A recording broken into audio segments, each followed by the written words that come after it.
position. But since maganda yung pagkaka-oblique niya, ito yung ginawa kong sample na isang magandang oblique ng lumbar vertebrae. Okay. Now, sabi nga natin, if the position is correct, articular process must be demonstrated. Okay? Now, katulad dito, nasan ba yung tinatawag nating scatidog sign? Okay? Ayan, di ba? Sino may lapis? May borrow pencil. Okay. Now, this is the scatidog sign. Halimbawa, is what? Ha? Oblique. Lumbar. Oblique ng lumbar.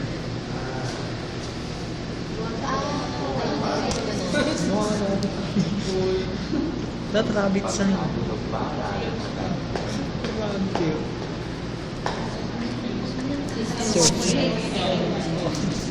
Okay, naano nyo na?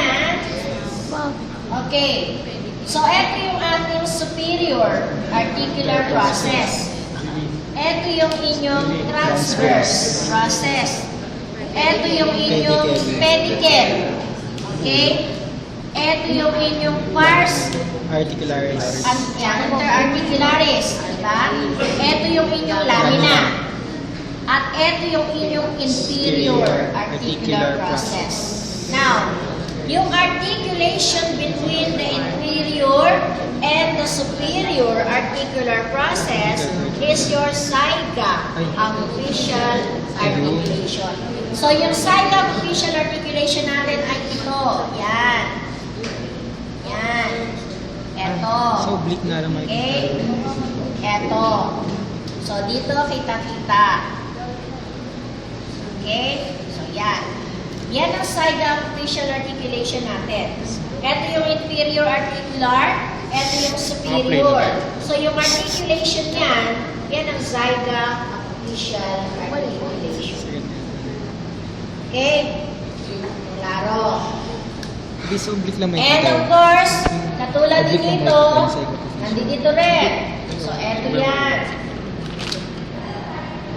Diba, so oblique lang. Okay. Yung sygapophyseal. Doon mo makikita naman. Eto. Oh? Sa lateral at cervical. Oh. Yan. Okay. So, again, pedicle, superior articular process, inferior articular process, sygapophyseal articulation. Pedicle, pedicle, pedicle. Okay? Now, this is the right sacroiliac. Okay, remember, pag ang position ay LPO or left AP oblique, ang kinukunan mo ay kanan.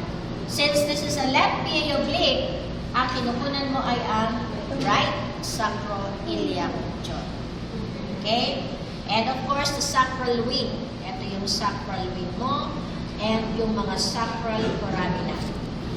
Okay? And of course, the ilium. The ilium. Hey, kagigi. Okay? Klaro po? Maliwanag.